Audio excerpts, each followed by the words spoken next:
Hello and welcome to the Rabblecast. My name is Eric Hernandez, here along with Doug. And on this episode, we get into a bunch of news, rumors, and, well, just all things wrestling and comic books and films. More specifically, we talk about the preliminary meeting between Shane McMahon and Tony Kahn from AEW and WWE, respectively. Well, you really can't even call WWE. Shane is kind of like out on the outs with the company. We referenced that as well. But there was a meeting that took place, and of course, that's going to get the rumor mill spinning. So we'll see what happens and what comes of that. People are talking about invasion angles already. We have to wait and see. So everybody be patient on that one. We also talk about Deadpool and Wolverine.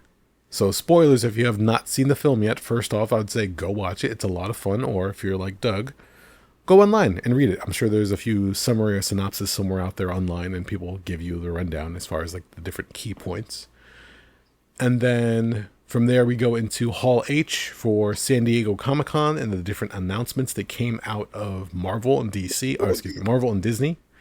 And then from there, we also touch upon at the very end the new animated series Batman Caped Crusader, which is streaming on not HBO Max, but Amazon Prime Video. It is brought to you by Warner Brothers and the team of Bruce Timm, produced by J.J. Abrams, Ed Brubaker, James Tucker, some of the names involved, and some notable voice actors as well are on the project. In fact, one that I forgot to mention to you, Doug, was Christina Ricci is playing Selena Kyle / Catwoman. Oh, cool. So little things like that. One thing to mention was DC really didn't have anything to reveal at San Diego Comic-Con. They kind of let Marvel have the show this time around, which is kind of weird. But they have finished filming the new Superman movie, so maybe they'll showcase that at one of their own events down the line. But very interesting to see, and we get into it quite a bit on this episode. So once again, Doug allows me to ramble quite a bit. We are brought to you by InsidePulse.com. Find us under different sections over there: games, comic books, wrestling, movies, TV, and I think that's it. I'm blanking at the moment, but various different sections. Go check it out. Rabblecast.libsyn.com for where the show is always uploaded. YouTube.com/Rabblecast for the channel. Visit the Rabblecast Facebook fan page. Send us a tweet at Rabblecast on X. Email us, rabblecast@gmail.com. And follow, subscribe, share, review, whatever the case is. Did I say follow? I think I did. On Apple Podcasts and Spotify. So many ways to get the show, many ways to interact with us, and hopefully let us know what your thoughts are. Did you watch Deadpool Wolverine? What were your thoughts? Did you watch the Hall H reveal of Robert Downey Jr. as Dr. Doom? What are your thoughts? Let us know, and we'll go from there. Anything to add, sir? Not at all. Thank you for joining me for the intro. With that being said, let's get into it. Enjoy the show.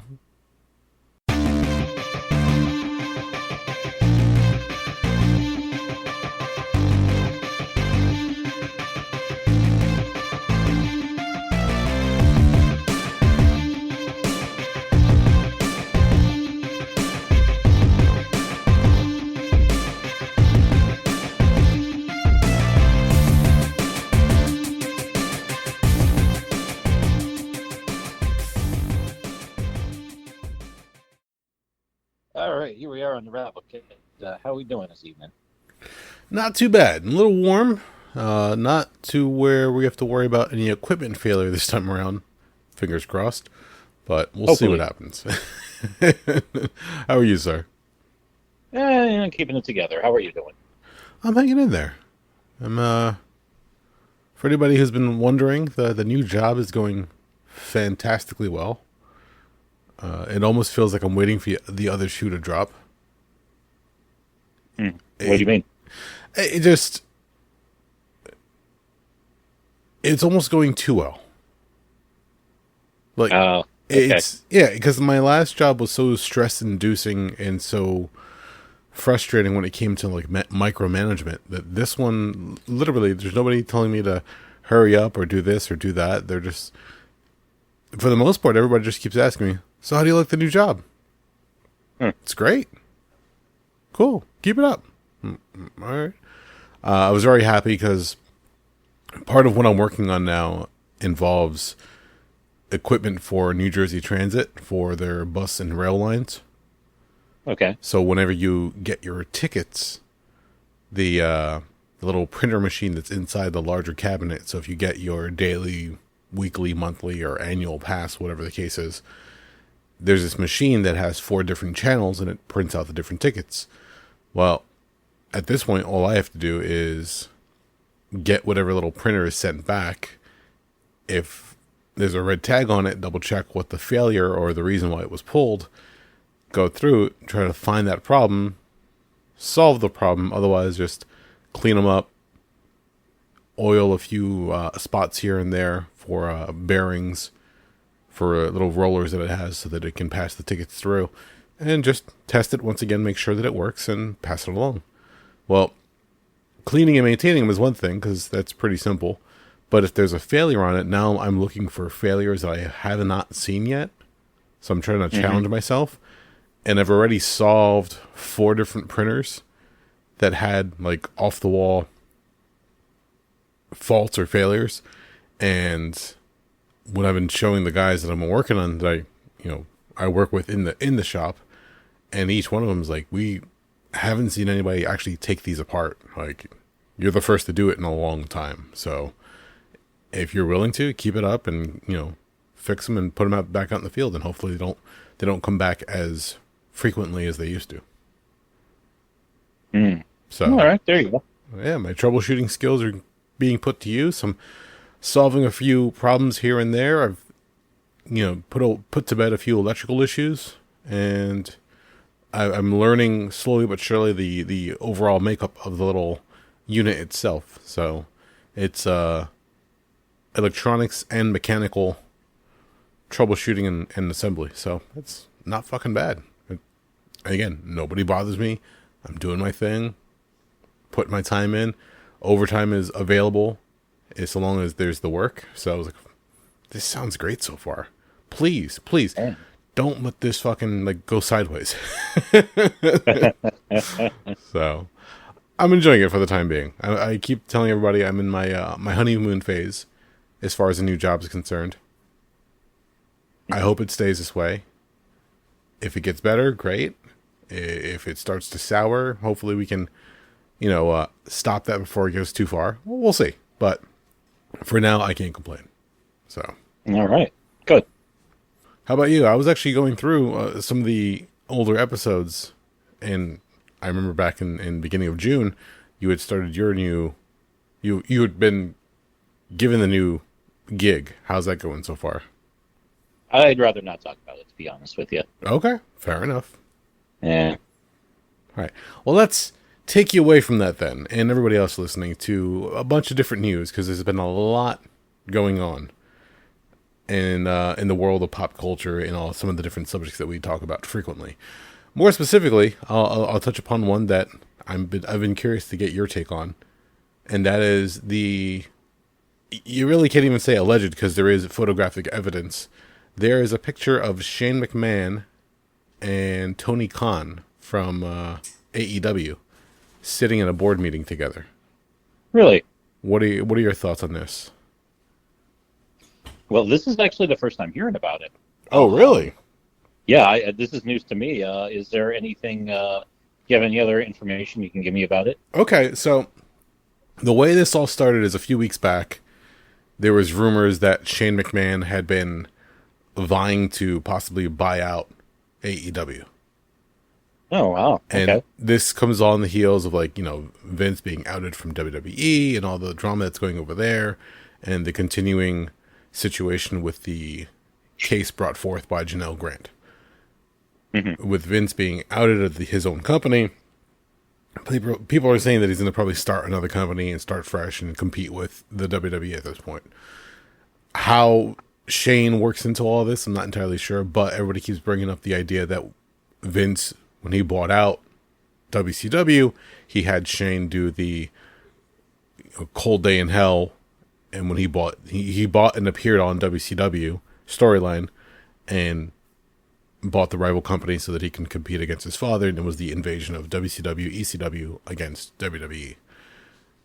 With all that going on, apparently the story went that Shane was like, why is my name being thrown around on the dirt sheets, and why is it being in association with AEW?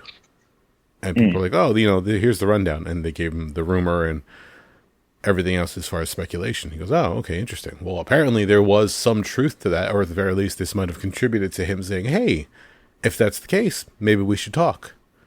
So it is, correct me if I'm wrong, it's Tony Khan for AEW, correct? Yeah, Tony Khan. Well, if you really want to split hairs, all the money's coming from his father. Yes. Sadiq Khan, I believe his name is, who owns the Jacksonville Jaguars, Manchester United, and a couple of stadiums, I believe. Oh, I didn't know that. Damn. The guy's got filthy fucking money. The guy's got filthy money. He is a billionaire. Okay. And I believe he is the one who's fronting. He's the one who's given Tony Khan. He basically gave him the check and said, what do you want to do? Since Tony Khan's only like 41. He's a younger fella. So. Wow, is he? Yeah, he's 41. Jesus. Yeah. Okay. Well. Oh, pardon me. His father is a Shahid Khan. Okay. Let's see. He owns Jacksonville Jaguars, Fulham FC of the Premier League, co-owner of AEW with his son. Also owns Flex and Gate, an American supplier of motor vehicle components. The guy is, as of May 2024, Khan's personal net worth is $12.1 billion. God damn. He is ranked fifth in the Forbes 400 list of richest Americans and 167th richest person in the world.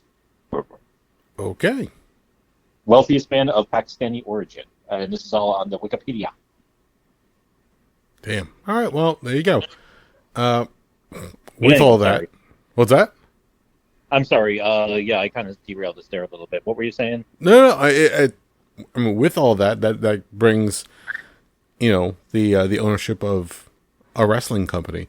But my problem is whenever I talk about Tony Khan, I know there's a Nick Khan that's also involved with WWE and their board. So I can never remember which one belongs to which unless I'm watching one of the newsreels and all of a sudden it's like, oh, okay, Tony Khan is AEW.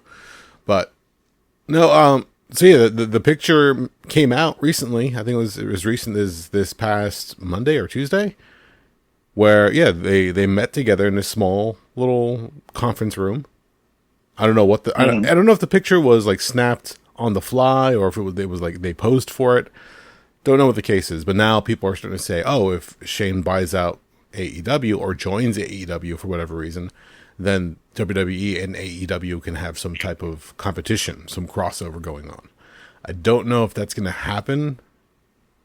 I don't know what the logistics of that would have to be. And I don't think Tony Khan is willing to sell because, as you just mentioned, they're flush with cash, or at the very least money in itself, that AEW at this point does not need somebody to bail them out. They just need to maintain their relationships with television and keeping on the air. So as far as that's concerned, we'll have to wait and see what happens. But for anybody who's clamoring for another invasion or another kind of crossover battle between two rival wrestling companies, WWE and AEW have had trouble already in the past. And they have not been playing too nicely with one another. WWE is reaching out to other companies. In fact, Jordan Grace from TNA has already appeared, I think, once or twice. No, excuse me, more than once on WWE programming. She appeared on the Women's Royal Rumble for that premium live event, and also for one of the NXT events. So for that, I think it's amazing, and I hope they continue doing that with TNA because it's fantastic to see that kind of crossover, or at the very least, talent exchange program. However you want to rephrase it. But I don't... What was the one thing they were talking about? Like when Sting was retiring and they were trying to put together a video package. Nobody from AEW reached out to WWE for any of the archive footage to give them a proper compilation. They just not that they didn't want to, or they got turned down. Nobody ever asked. So I guess the assumption was we're probably gonna have to pay for this, or it's probably going to be a hassle. So let's not even bother. So, and we've already seen like TNA in the past, where a lot of guys when they leave WWE, they usually end up in AEW in some shape or form, and it kind of gives you that flashback of when TNA was picking up all the different former WWE guys. So it still happens. Like, obviously, WWE is not the only place to wrestle nowadays, especially nowadays.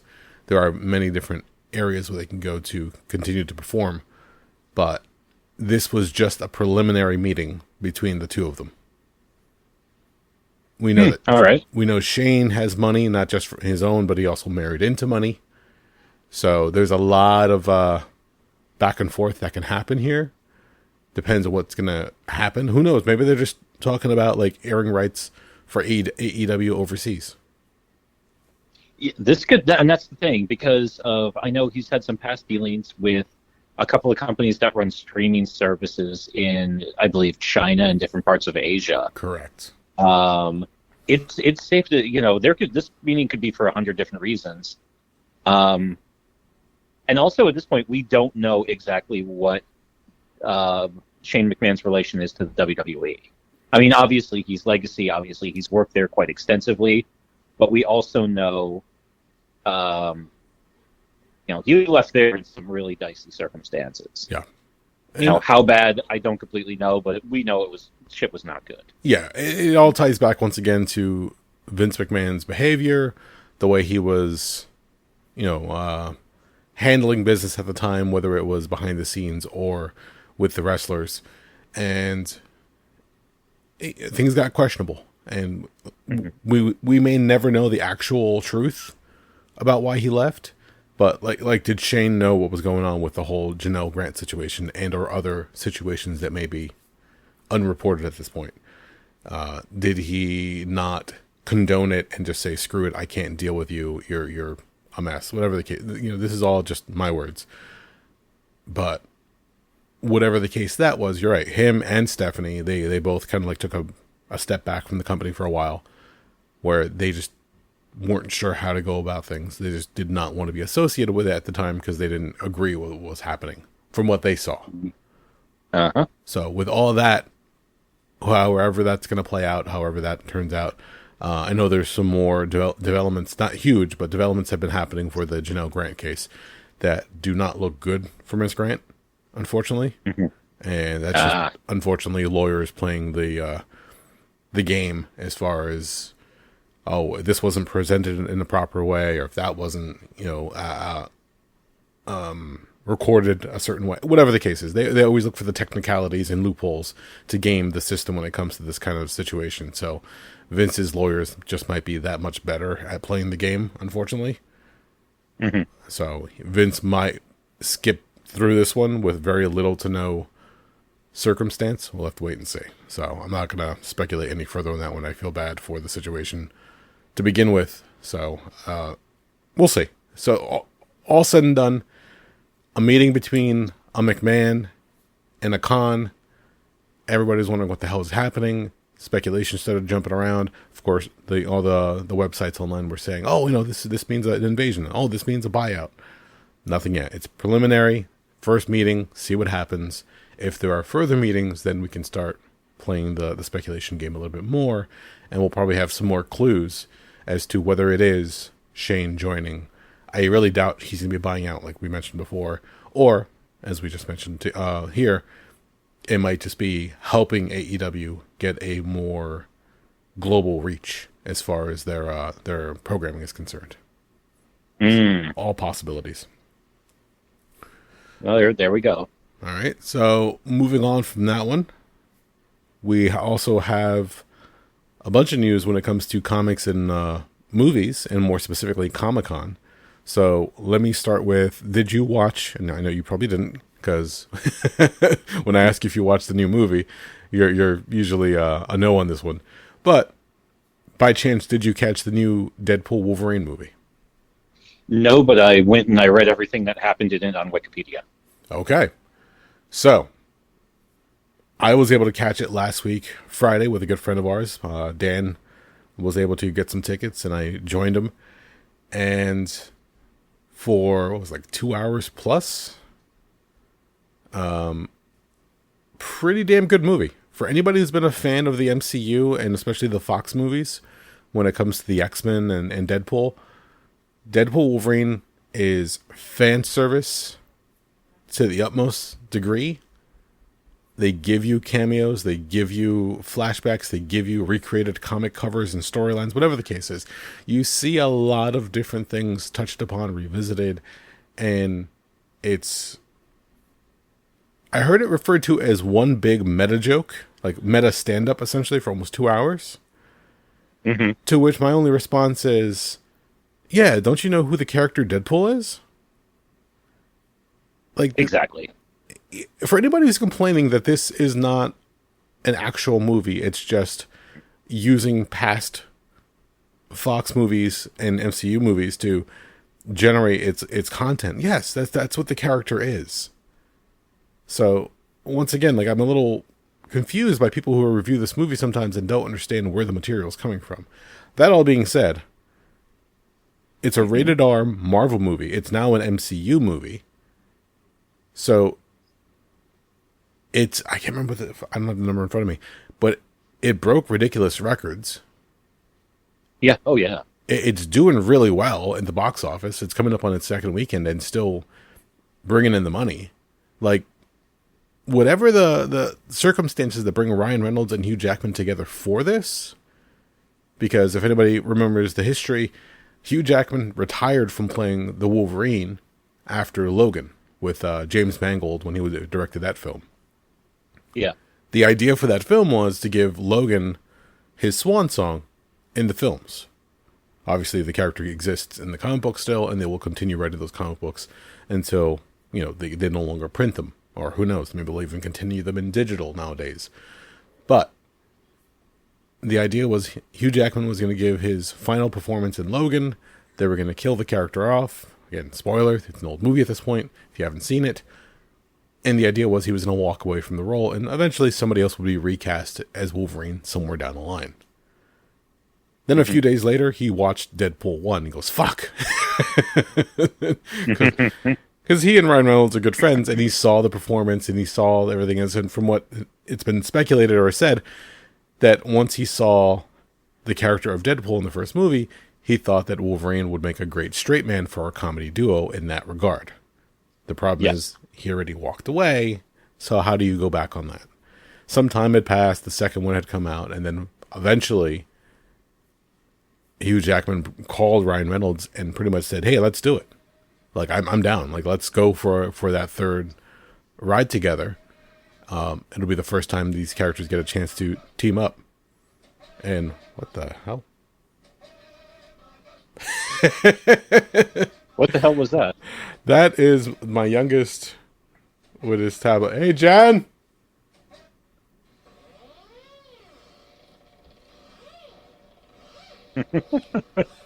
Oh, boy. Okay.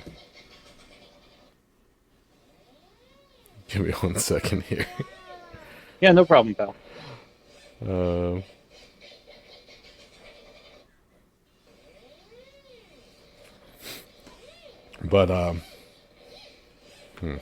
gotta wait until Jen comes out and grabs them now.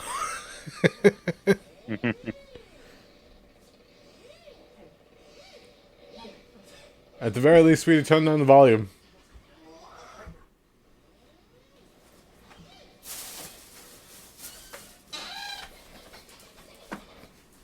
Okay, thank you.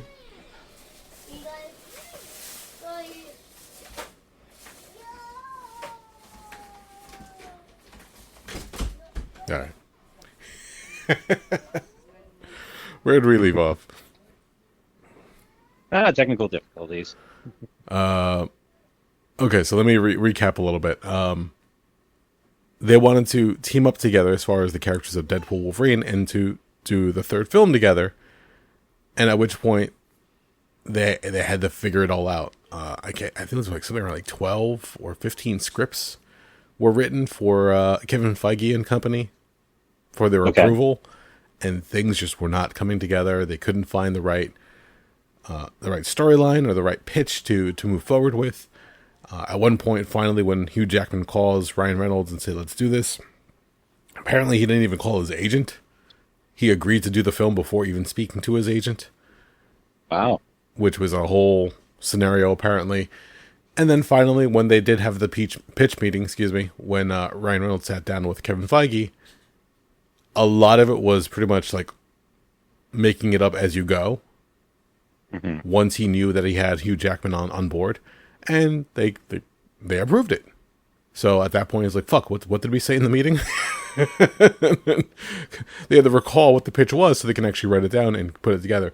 Keep in mind, this also happened during the... filming was taking place during the writers and the actors strike, which apparently did play and affect the production of the film itself. Hence, Ryan Reynolds had to stick to the script because there was no writers at the time, so he could not ad-lib. That was technically writing, and he couldn't do that while the strike was going on.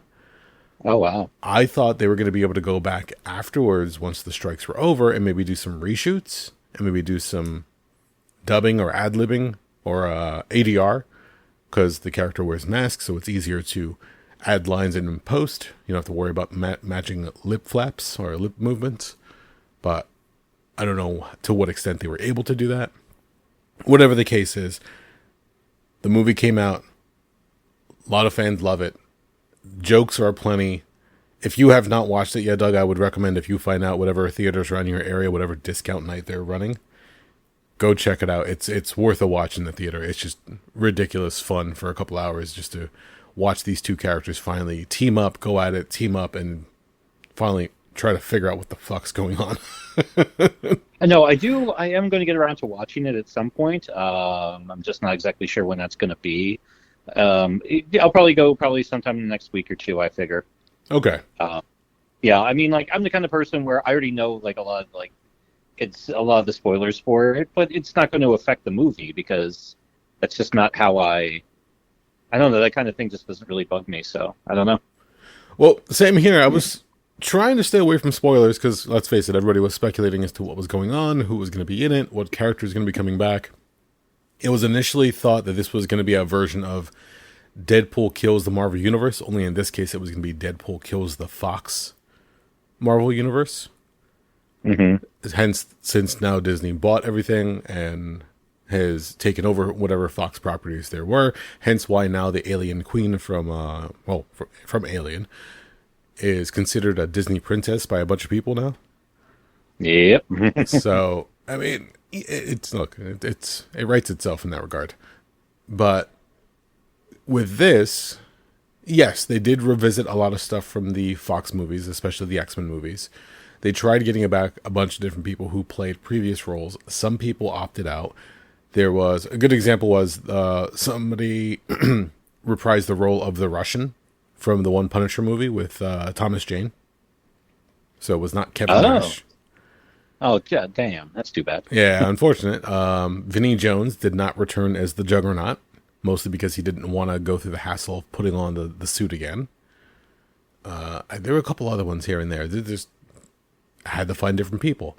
But I can tell you, Ray Park returned as Toad. Oh, wow. Tyler Mane returned as Sabretooth. Mm-hmm. I saw that one. I should say spoiler at this point. I mean, this is going to come out a little later after the movie has already been in theaters. But if you have not seen it as you're listening to this, we're going to continue talking about a bunch of different things that happened and that were surprises going into it.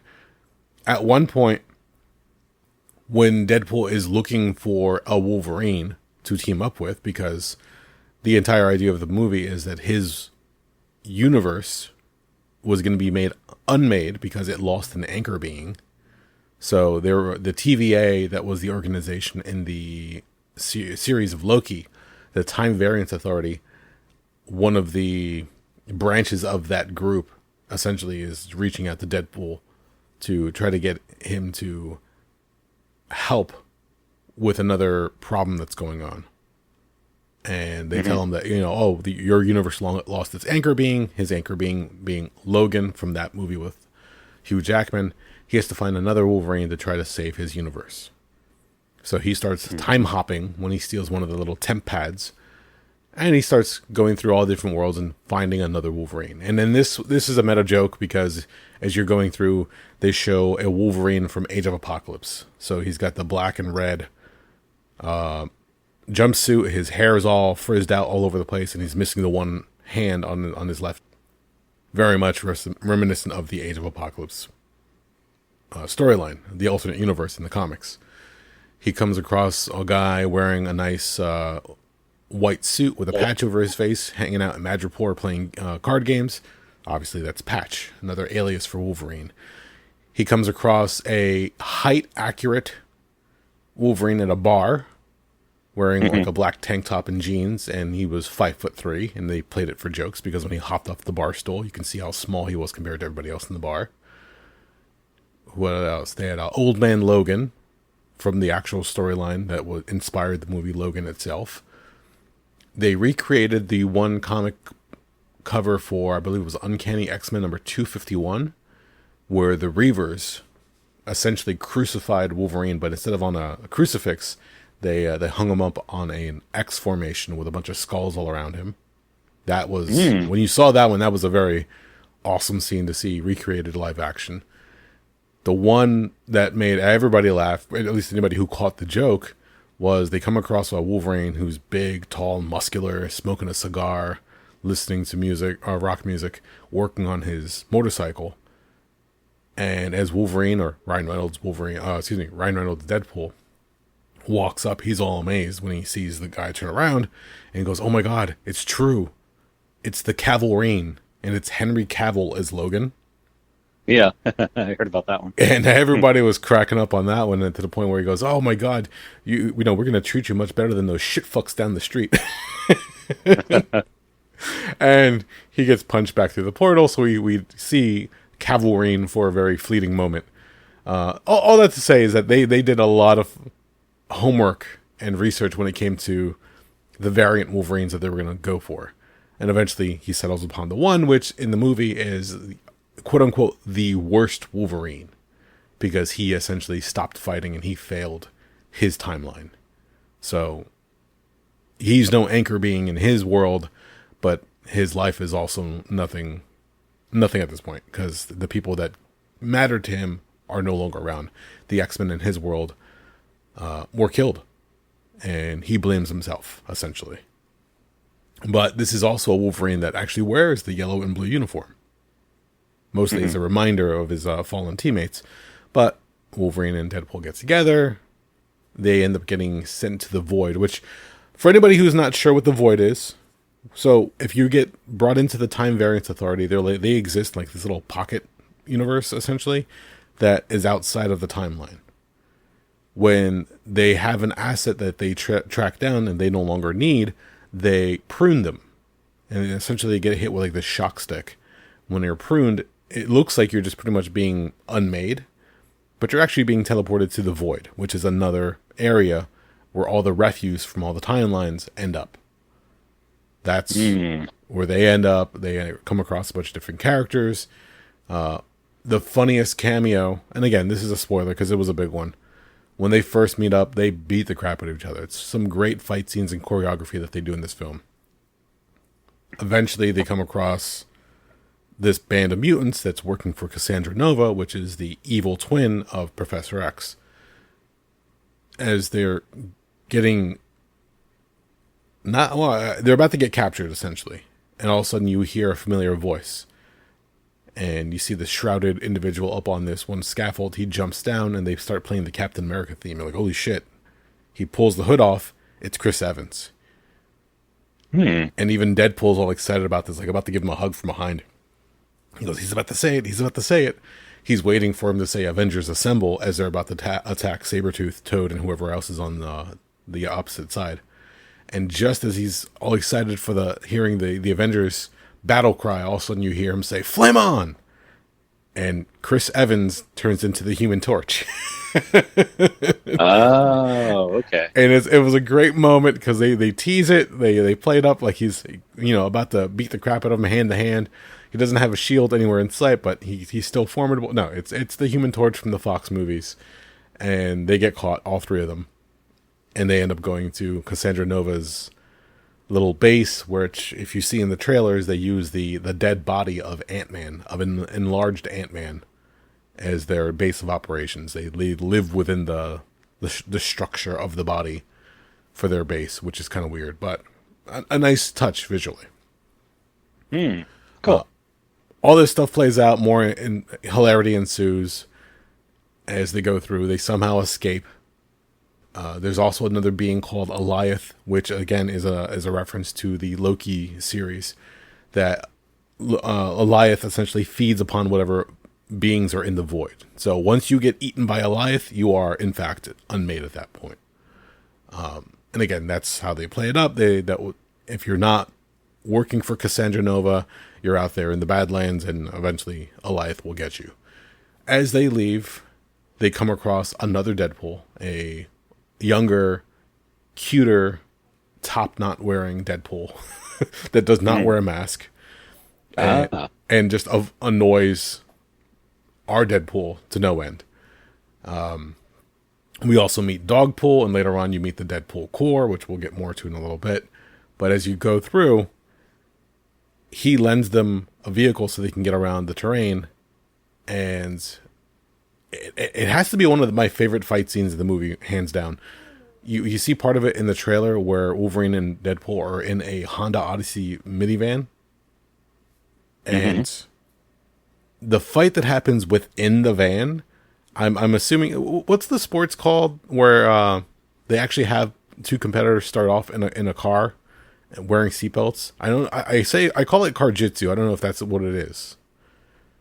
I have no idea what the hell you're talking about. What the fuck? Okay, if you get a chance, go online later on, or even now, depending if you have a hand free. There is a sport that's gained a lot of popularity where they have two competitors, two martial artists. Usually, I guess it involves jujitsu or some type of submission. Oh, good lord. Okay. Sorry. The kids refusing to go to bed. It's all good. It's all good, pal. It's all good. But they have two martial artists start off in the car. They're wearing their seatbelt, and you're just sitting in the position, driver and passenger, as per normal. Once the buzzer goes off, the round starts, and now you have to unbuckle and start to fight one another within the car using submission holds.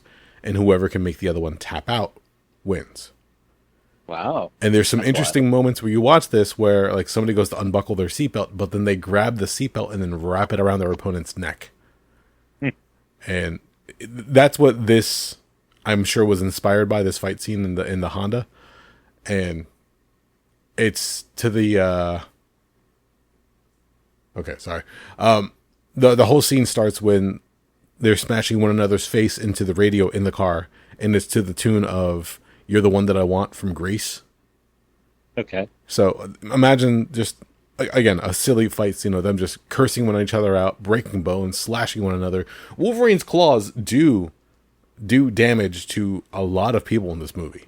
It's not like Wolverine just nicks somebody. No, he's full on stabbing motherfuckers with his claws this time around. But eventually this all leads to then them getting recruited or saved by another group of characters who turns out to be, again, spoilers for anybody who's still listening at this point to this explanation of the film. Wolverine and Deadpool get saved by Gambit, played by Channing Tatum, Elektra, played by Jennifer Garner, okay, a returning Laura Kinney, X-23, played by Daphne Keener, I believe is the name, the girl who played young X-23 from Logan, and cool. Blade, played by Wesley Snipes.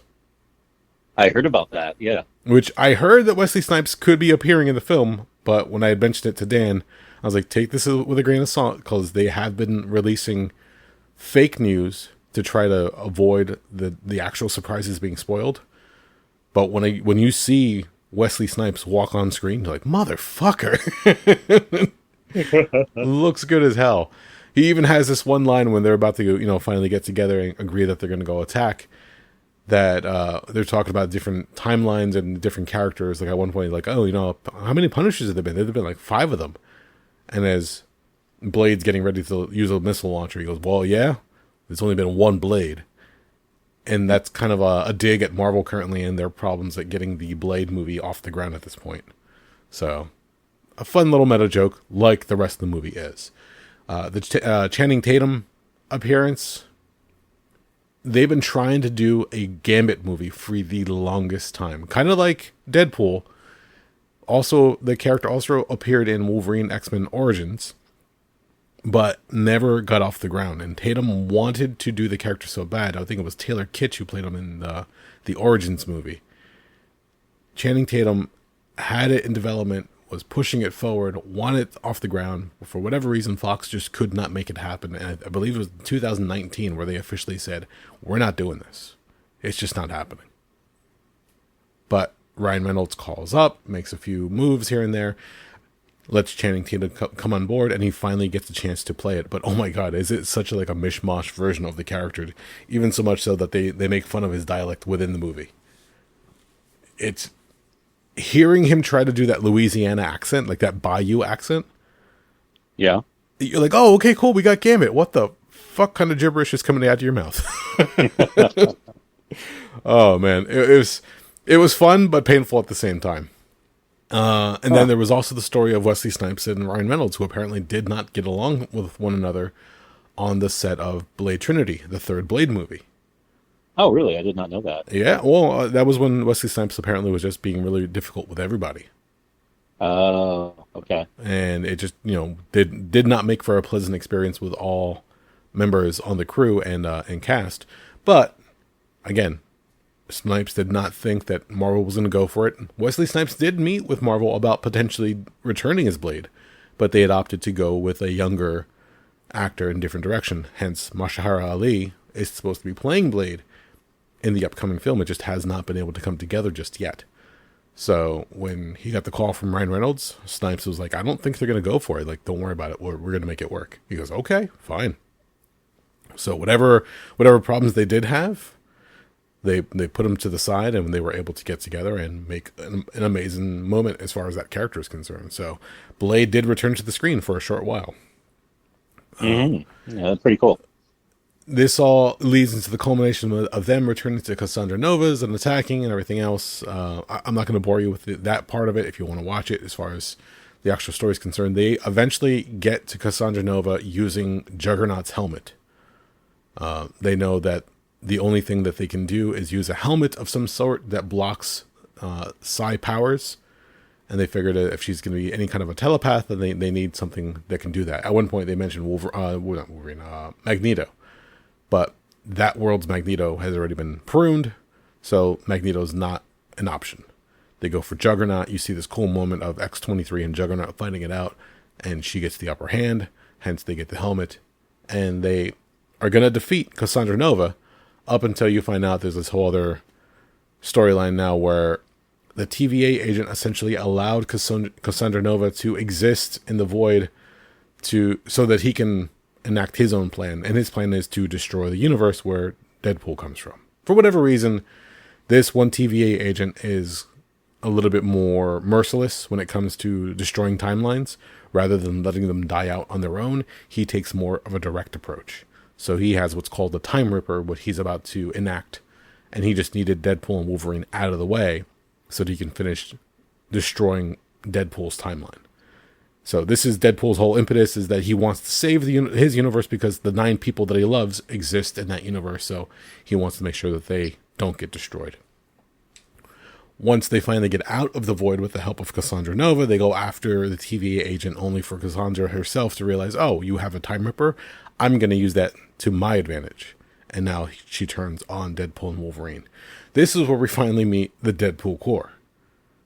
You see the Sling Ring portal open up, which this is a cool little tidbit. When you see the Sling Ring, it's one of Doctor Strange's sling rings, or at least one of from the order that he belongs to as far as the mystic arts. you can actually see a little detail on the sling ring that has a time stone and a power stone, I believe. So they're the infinity gems from another timeline on this sling ring, which allows them not just to open portals to a different destination, but allows them to open portals to a different destination in a different universe. So it gives it that little extra oomph as far as power is concerned. For anybody wondering how they're pulling all these characters together. When you see the portal open up, you see Lady Deadpool walking through. And it's essentially a female version of Deadpool with a top knot of a blonde hair. Who was actually played, at least in voice, by Blake Lively, who's Ryan Reynolds' actual wife. Oh, okay. All these other Deadpools come out. Kidpool, Outlaw Kidpool, Outlaw Pool, Headpool, which is a zombie head that has a propeller on its head that flies around. All the different Deadpool variants that you can think of that have been in the comics and have just been dreamed up. In fact, there was even one wearing the Wrexham Football Club logo or emblem from the soccer team that Ryan Reynolds co-owns. So he made a Wrexham pool just to, little Easter egg for his own soccer team or a sports team. All these characters are there. I know that Headpool was played by Nathan Fillion. The Outlaw Pool or the Cowboy Deadpool was played by Matthew McConaughey. Kidpool was played by his daughter, Ryan Reynolds' daughter, and Baby Pool was actually played by his youngest child at this point. I can't remember if it was a boy or girl. But like it was just an excuse to bring all these characters together, and it was just a gratuitous fight scene because the slashing, the stabbing, the rendering of body parts and blood flying everywhere. There was this back and forth of just limbs and bodily fluids all over the place as they're fighting. Deadpool and Wolverine are fighting the gang of Deadpools. At this point as well, Wolverine finally reaches back and puts on the cowl. And Deadpool goes over and goes, "That was there the entire time? What the fuck?" So we see an actual Wolverine from head to toe. Which, pretty fucking cool, because it also has the white eyes in the cowl, very similar to Deadpool.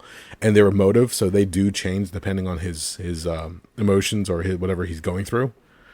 Okay. And it's finally, like, how many years now? 20-some-odd years that we had to finally wait to see a full Wolverine costume head to toe. We're reminded of the one joke.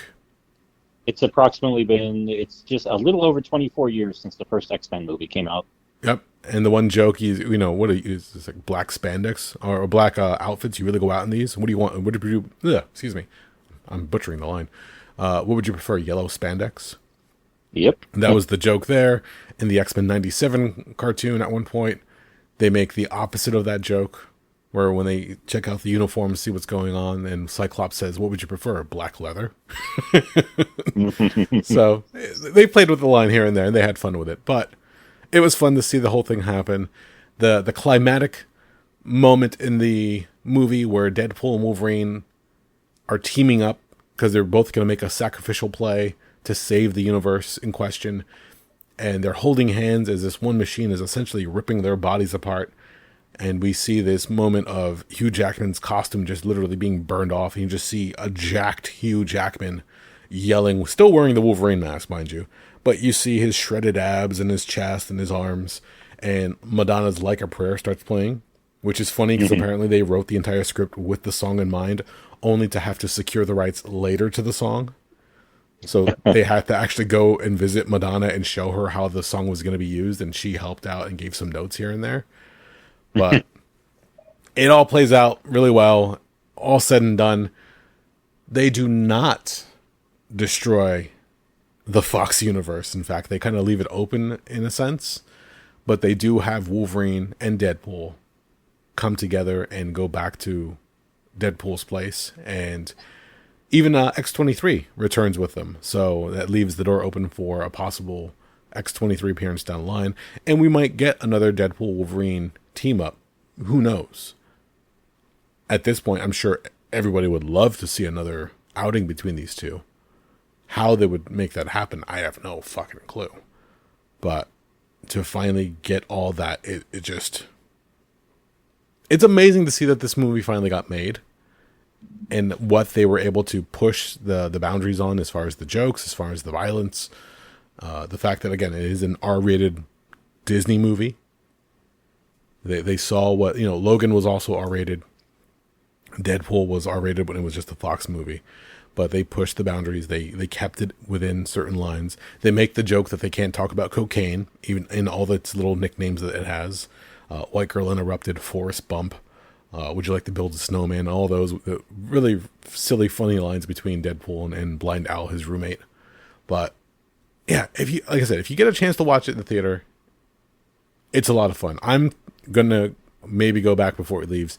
I came home and I wanted to tell Jen so badly about it, to which I said, you know what? I'm not going to ruin it for you. You should go watch it in the theater. Whatever night you can go, like, I'll watch the kids, find somebody, go. It's just that much fun. It's worth the trip to the theater for this one. This is, like we keep talking about, well, what will make people go to the theaters? What makes you get out of your home and enjoy a film in a setting in the theaters nowadays? Well, this is one of those films. So that's all to say that they have, and I say they, Disney and Ryan Reynolds and Hugh Jackman are having a fantastic time because the movie is getting such great reviews. It's getting such great response. Yes, you have those naysayers that are trying to tear it down a little bit and just try to downplay its success, whatever the case. It's doing well. It's on a track to break more records as we speak. This all leads into that same weekend that it opens is Comic-Con in San Diego. Yes. To which Marvel talked about some of the different films that it has upcoming. So you have the new Fantastic Four movie, which is now referred to as Fantastic Four First Steps, which actually started filming the Tuesday after Comic-Con, which is kind of crazy. Huh. They had a little sizzle reel that they put together. I guess they were doing like costume fittings for the actors. But then as they were wearing the different outfits, they would have them sit around in certain settings and actually film them wearing the costumes and then put together like this little like newsreel that you would see. And that was the first look at the footage of these four actors in the different outfits. In that same footage, you also had a glimpse of a large Galactus looking through the windows of a building. So we are confirmed to get Galactus as Galactus and not as a big black cloud like in the second Fox Fantastic Four movie, where he was just this formless cloud that consumed worlds. So that all will have to wait. I think that's next year at this point. That film will be coming out. But then they also showed the cast in the trailer for Captain America Brave New World, which everybody talked about. They have confirmed they have the Red Hulk appearing. Not much more was given as far as that's concerned. That film will be introducing adamantium into the MCU, as it's going to be found in the fallen body of the one Eternal that got essentially frozen into the planet Earth as it was trying to be born out of the planet. If you haven't seen Eternals, that's a whole convoluted storyline. So we'll see what happens as far as that's concerned. More shenanigans will be playing out in that film. And then we also got the Thunderbolts, which only has Thunderbolts Asterix as the title. So whether it's going to be Thunderbolts Versus or Thunderbolts something or other, or whatever subtitle that it has, they probably just don't want to spoil it just yet. That's going to be a whole release, as well as we have, well, what's the guy's name from Stranger Things? David Harbour. We'll be playing, I believe it was Red Guardian. He's returning as that character. Florence Pugh will be returning as Black Widow after Scarlett Johansson has stepped away from the role and her character has been killed off. Her sister in the program, played by Florence, will be continuing the role and will also essentially be heading up the Thunderbolts. And they have this whole storyline played out. It's going to be like this rescue mission that goes sideways, and then some of the characters get caught, whatever the case is. The Thunderbolts in the comics were a bunch of villains who masquerade as heroes and go on these various missions and to get PR points, play up the hero angle, but they're very much villains and they're in it for their own gain. So how they're going to play it out in this remains to be seen, especially since they don't have a lot of the different villains from the comics. We'll have to wait and see how they play this one out. But some of the characters that are on the team are villains in previous movies. Ghost, which came from the second Ant-Man and Wasp movie, is returning. A character who could like phase shift through walls and materials apparently now has control of her powers. See how that plays out. So from what they're saying, it's like a snatch and grab mission that goes wrong. So they're being played up almost like a Suicide Squad kind of. And whatever mission they get sent on, they're supposed to save the character of Sentry, who has been recast ever since the one actor who was cast previously had to back out due to scheduling conflicts. They're supposed to go rescue Sentry, who's one of the stronger characters in the Marvel Universe, but only to find out that the rescue mission is actually a trap for 2 or 3 other characters on the team. So how that plays out, we have to wait and see. It looks really playful. It looks really silly from what they showed at the Hall H panel, but that was only for people in attendance who saw these trailers. There are, like in the case of Captain America, there is a trailer online, but they showed more footage at Hall H. And then, what was the other one? Good Lord. Oh, then there was the announcement of the Russo brothers coming back to Marvel to direct the next 2 Avengers movies, Avengers 5 and Avengers 6.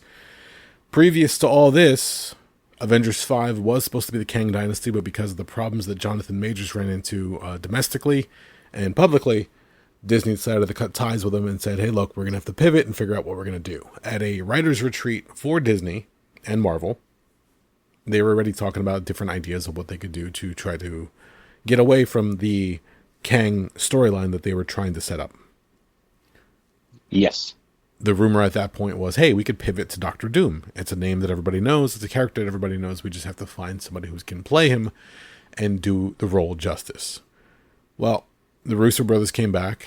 They also mentioned, I think I might have speculated on this one last week, that Marcus and McFeely, the writers that were behind a lot of these films as well, Captain America, I believe Civil War, Endgame, and Infinity War, were all Marcus and McFeely written.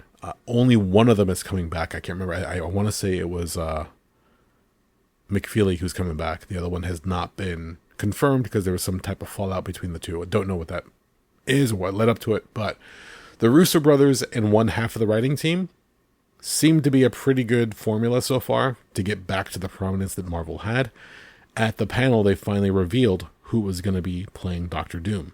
And it was a cool moment if you're watching on the video on YouTube or social media, where the Russo brothers and Kevin Feige are standing there and they're talking about who's going to be playing him. Behind them, as they were showing the different trailer or snippets online, they had a group of people dressed in Doctor Doom costumes. Just the mask and like green robes or hoods, whatever the case is. But as they said, we're going to reveal who's going to play Doctor Doom. These Doctor Doom flash mob essentially just like splits aside, and one guy wearing a Doctor Doom mask and a green suit with a hood steps forward, hood comes down, mask comes off. It's Robert Downey Jr. Yes. And the one line he says, new mask, same task. Already people are like, what the fuck? This is amazing. But then shortly thereafter, people started already nitpicking and tearing down, saying, oh, how can you bring back the guy who played Iron Man to play Doctor Doom? That's going to confuse people. Mm-hmm. And this is where I want a Venn diagram of who's complaining. Like, are we getting the complaints from the mainstream moviegoers? Are we getting complaints from the only Marvel movie fans? Are we getting complaints from the comic book fans? There's a big audience that's reacting to this, which is good for Marvel because this is what they want. But I'm sure they also wanted more adulation and applause than all this backtalk and negativity at this point. But everybody's talking already, saying, oh, he's coming back just because it's payday. Oh, the Russo brothers only come back because it's payday. They've already said they would come back if they can do one movie and one movie in particular. And that's Secret Wars, which will be Avengers 6. So as I mentioned before, Avengers 5 was the Kang Dynasty. It only became Avengers 5 during that retreat for the writers. Now it's revealed that Avengers 5 will be Avengers Doomsday. So you're going to have Fantastic Four, Avengers Doomsday, and then Avengers Secret War. That's the timeline for those three movies, which is going to be taking place in the next 2 years. So wait a minute. Hold on. Okay, so when is the new Fantastic Four supposed to come out? Next year. Okay, so that's going to be 2025. Yep. When is Avengers Doomsday supposed to come out? I believe also 2025. Okay, so they're both coming out next year. And then 2026 will be Avengers Secret Wars, you said? Correct. Okay, interesting.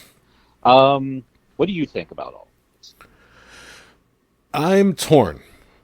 And that's because there's a bunch of different ways that they can go about this as far as who Robert Downey Jr. is going to be playing.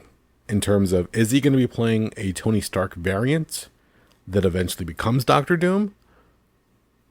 Or is he going to be playing Doctor Doom proper? In so much that he is the self-centered, hyper-intelligent, I guess he's a scientist, I guess, in a way. He finds a way to marry technology and magic together, which is something that Tony Stark can never do because he hates magic. In the comic books, at least, the idea of magic is ridiculous to him because it defies the laws of science. Okay. But Doom in the comics is able to marry the two together. So not only does he have his armor, he has his Doombots, which are replicas of himself that he sends out so he doesn't have to get his hands dirty. But he also has his armor that's imbued with certain magical properties. It's something that leads to, in the comics, where he becomes omnipotent to the point where he calls himself God Emperor Doom, which leads into the Secret War storyline in the more recent books. I do have to mention that there was a previous Secret Wars, which was a promotion in the comics. It was more to sell toys than anything else, but it also led to all the characters being taken to a place called Battle World, which essentially is a more convoluted story. You can look it up online. You can look it up on Wikipedia, whatever the case is. It involves the Beyonder and all this other stuff. More cosmic beings come into play. But essentially all the Marvel heroes are pitted against one another and villains to determine the fate of our world. In the more recent Secret Wars written by Brian Hickman, they have the storyline where Doom essentially becomes all-powerful, all-knowing, and hence God Emperor Doom. That storyline essentially ends the multiverse as we know it in the comics and creates the one sacred timeline. So for anybody who's wondering what the hell is this going on, what's happening at this point, everything that's being done right now with the multiverse and that phase will come to an end with Secret Wars. So where Endgame should have been like the end of the MCU proper, a lot of people believe, it only gave birth to the multiverse and everything else. So now we're going to get an end to that, and that'll be in Secret Wars, which at this point in time seems to be the end of the Marvel movies as we know them.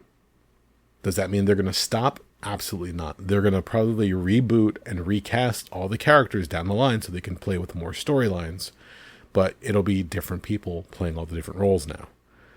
Part of the problem that they ran into after Endgame is they lost a lot of their marquee actors and characters, and they could not replace them with characters and actors that were well enough known or could carry the weight that the previous MCU cast did.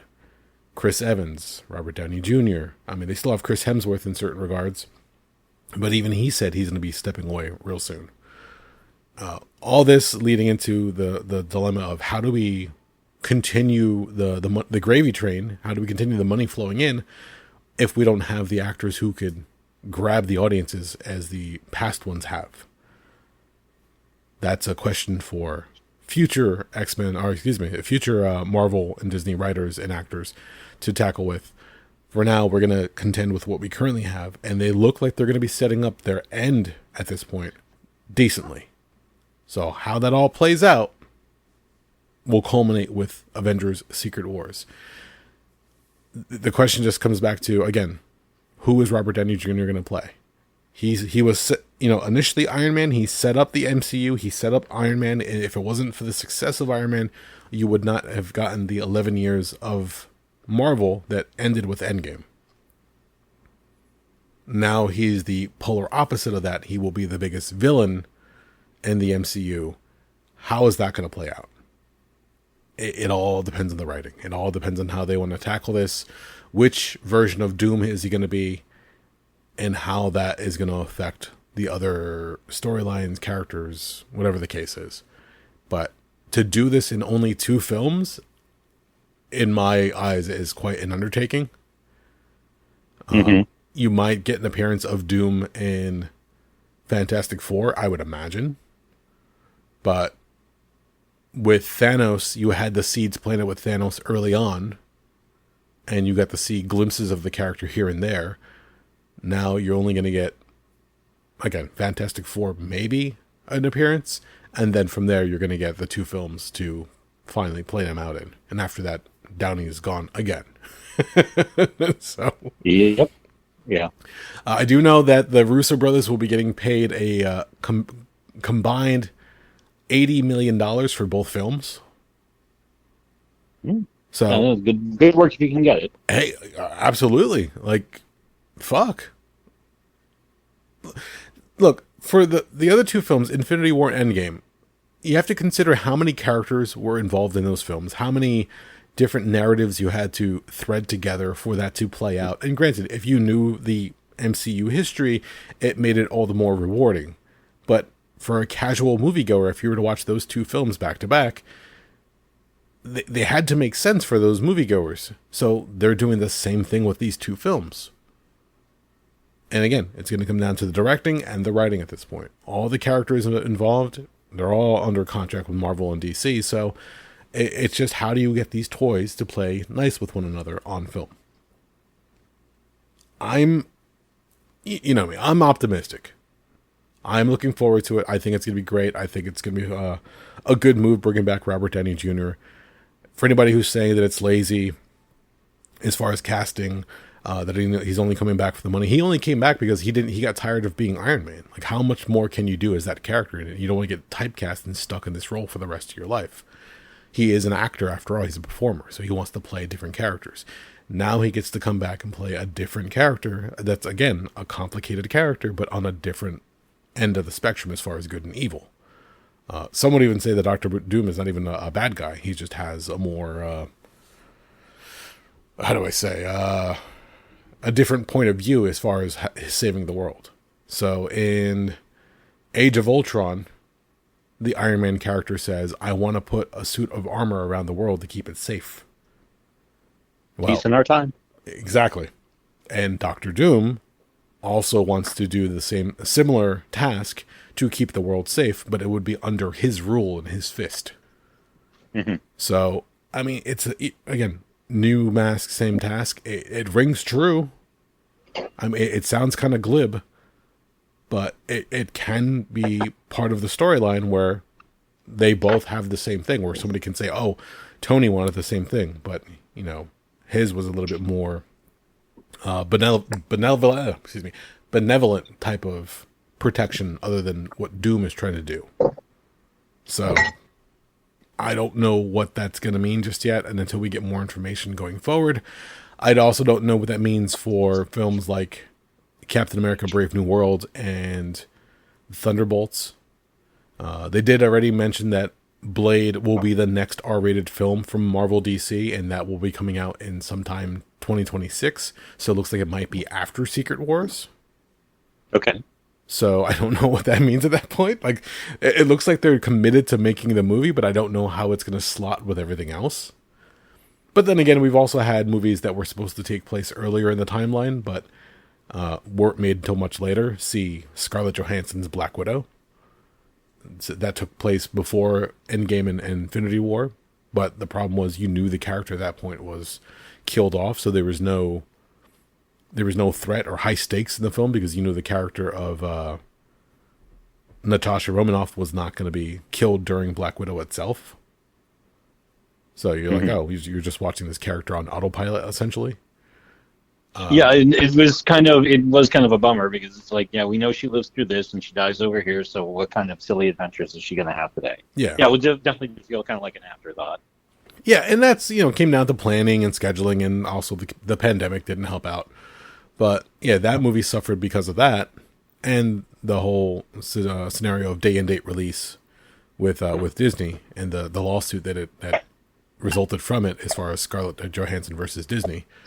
But like, they have to make it make sense. They have to make it play out a certain way so it all comes together.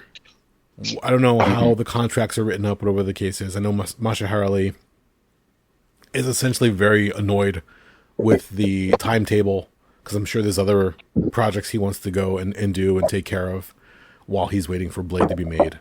Again, we've talked about the writers and directors that have come and gone for that project, so we'll have to wait and see what happens there. I don't recall any of the other films off the top of my head. I think there were some other series that were supposed to be coming out, but again, when Marvel was starting to hit its low points, they were talking about, pulling back on film releases and series releases. I know the Daredevil Born Again series is supposed to come out between now and then, so hopefully that will play into the whole phase, so to speak. And Kevin Feige has also mentioned that going forward, the Mutant Saga will be taking place. So everybody is already speculating that it's going to be the X-Men versus Avengers eventually. Mm-hmm. So that would be cool, but how do you introduce the X-Men at this point? Like, they're going to be introducing adamantium into the MCU at this point. So has Wolverine been around? Are we going to see Wolverine go through the Weapon X project? What is the formation of the X-Men? Are they going to be all new actors playing the characters? Because a lot of the past X-Men actors are much older at this point. I mean, you could technically still use Hugh Jackman for spots here and there, but they've already been talking about possibly getting another Wolverine. And again, Henry Cavill has been rumored to possibly be playing him down the line. Yeah. So pretty wild. Yeah, it's, again, the announcement at Hall H, I thought was fantastic. I saw it. I was excited for it. I was laughing when I read the comments online of all the people going, "Oh, lazy casting, boring, blah, blah, blah. Why bring him back?" Whatever the case is. The other two actors that were possibly going to be cast was Cillian Murphy for Doctor Doom, which would have been an interesting one, but I don't know how that was going to work out. Also, keep in mind that the character of Doctor Doom is also disfigured, hence why he's wearing the metal plate all the time for the face mask. Unlike Iron Man, which Robert Downey Jr. can just step out of the armor and just be himself. And then the other one was, just as they were doing the reveal of Robert Downey Jr., you can actually hear somebody say, Jared Leto. Weird. Yeah, it's like, did you not watch Morbius? What is your fucking problem? But, to each their own. I'm not trying to tear down that pick. It could have worked out. Who knows? But there was a short list of people that could have played Doctor Doom. There was even some people saying that Julian McMahon from the old FX TV show Nip Tuck, that his outing as Doctor Doom in the two Fox movies, that they were pretty good. And I will say that he played the role well. It's just not what was needed for the MCU films. So, again, gotta wait and see what happens. And the way they played Doctor Doom in the Fantastic Four films was kind of weird in a sense, only because, again, they had to go through the origin story and everything else and how he came about, whatever. The previous Fantastic Four films have left a lot to be desired when it came to the Marvel's first family. And to which I also have to also mention that they said that Fantastic Four First Steps is not an origin film. So we're going to see the Fantastic Four already in full swing, but when we see them, they're going to be living in a 1960s retro futuristic world, a different version of New York than what we know and love. So they're going to have, like, do you remember, did you watch the old Superman animated series? How old are we talking about? The one from the 90s. Oh, like the one that came after the Batman animated. Yeah, I watched that. So the quasi-futuristic version of Metropolis that we got in that one, That's what we're essentially going to be seeing in the Fantastic Four's version of New York. It's going to be a quasi-futuristic but retro feel of the 60s. So they're going to have the Fantastic car. They're going to have technology that they didn't have back then. They already mentioned they're going to have the little robot that helps out around the Baxter building. So we'll see how that one goes. But for it not to be an origin story, I think is a great move, because origin stories take up so much time, especially in the initial offering of a film. So my question is, are we going to get a Fantastic Four film and then the multiverse ends and then those actors are out of a job as far as the MCU is concerned? Or are we going to get another Fantastic Four film down the line along with the X-Men and whatever new group of Avengers? We have to wait and see. So, and then finally, after all that, as far as Hall H and this past weekend with Marvel and Deadpool and MCU, today, I say that is today being August 1st when we're recording this, Amazon Prime Video debuted Batman Caped Crusader, the new animated series from Warner Brothers, but somehow they decided to license it out to Amazon Prime Video for streaming. 10 episodes for the first season is up. We watched the first 2 episodes so far. It's not a continuation of the old Batman animated. There are changes that are being made. First and foremost is Batman has a slightly different look. He looks more like the retro Batman from his first appearance, with very thin and narrow ears coming off of his cowl. He wears black gloves on his costume along with the rest of it, and it just has a very retro look to the costume overall. As far as the characters that we have seen so far, they have a female penguin, Oswalda Cobblepot, which is the name bothers me not so much as the gender change. Oswalda just felt like a placeholder. They just never came up with a better name for it. So it doesn't roll off the tongue quite as well, but we'll see what happens. The female version is very ruthless, to say the least. Doesn't have that quack quack quack little thing that happens with most penguins. She is taller of stature, but she is husky, so she's very interesting to see so far. And they put her up against the gang of Rupert Thorne in Gotham so far. I'm trying to think of what else. Batgirl and Commissioner Gordon have a switch where it looks like they are black characters this time around, which was an interesting pick. Paul Scheer plays one of the sons of Oswaldo Cobblepot, which you could pick immediately out when you hear him on as far as his dialogue. That was episode 1. Episode 2 involved Clayface, which has a different telling of his origin, or at least the beginning of the character in the animated this time around. And again, a few changes here and there to different characters. We have not seen any of the other characters as far as the Bat family outside of Batgirl and Alfred. He doesn't even refer to Alfred as Alfred. He refers to him as Pennyworth, which is an interesting choice. And looks different than, obviously, than the animated series version of Alfred, but it doesn't have like the balding up top and graying hair. He's got dark hair and a dark mustache. So it's a different version of Batman. It looks like they're in like the 50s or 60s. The way the car is, again, it's the noir type. So I don't know. I'm not going to pass judgment on it just yet. I knew it's going to be a different Batman. I don't know if I'm enjoying the character changes or changing of certain details, but it all depends on how it plays out storyline. Like, I'm not a fan if you're going to change something just to make your fingerprint on the story. If the story itself makes sense, then we'll see how it goes. But so far, it's Bruce Timm is back. J.J. Abrams is producing. A lot of notable names from the DC animated films are involved. James Tucker is one of the producers. Who else was there? Ed Brubaker, who's a known comic book writer, is also involved. And so far, the first 2 episodes are pretty damn good, I gotta say. I can also say that for a show that's rated TV-14, we've already seen 2 deaths and I think like 2 or 3 dead bodies. So I was like, okay, they're gonna push the boundaries of TV 14. So again, if you're looking for the old Paul Dini, Bruce Timm Batman, the animated, this is not, but it does take inspiration from that, and the storytelling looks like it's there. Just gotta wait to see how it all goes through. I don't know if it's just episodic or if there's a through line to all the storylines, but so far it looks really, really interesting, and gotta wait to see how it plays out from there. Again, the weird part is that Warner Brothers just decided, oh, we're not going to show this on HBO Max or any of our platforms.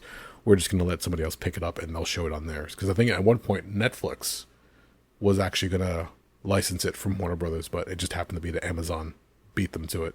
So if you got an Amazon Prime Video account, go check it out. All right. So... And I think we've done it, sir. This has been jam-packed from start to finish. I think you've done it, actually. Well, that was the hard part today. As all the stuff was coming together, I'm like, what do we talk about? There's a lot of damn news. And I'm sure there's a few things that we left out here and there. But look, whenever the news pops up, it's a good thing. Because it makes things easier on my end as far as, like, topics.